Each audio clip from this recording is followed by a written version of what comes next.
In today's video, I'm going to teach you how to create a zip file on Windows 11.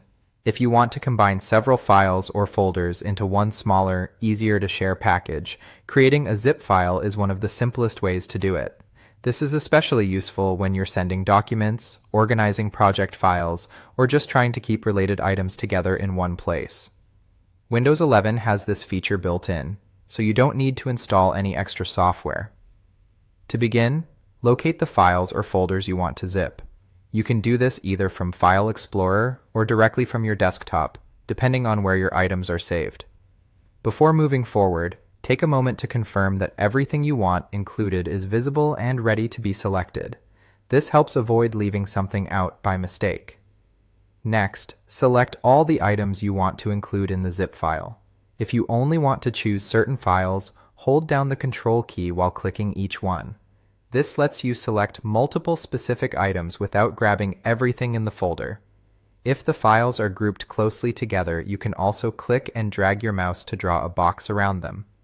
Either method works, so just use whichever feels easier based on how your files are arranged. Once your files or folders are selected, right-click on the highlighted selection. A context menu will appear with several options. From that menu, click on Compress to. This opens a small submenu with the available compression format. From the submenu, select Zip File. As soon as you click it, Windows 11 will instantly create a new zipped folder in the same location as the original files.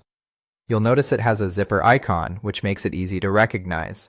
At this point, the zip file is already created and ready to use. Right after it appears, Windows will usually highlight the new zip file's name so you can rename it immediately.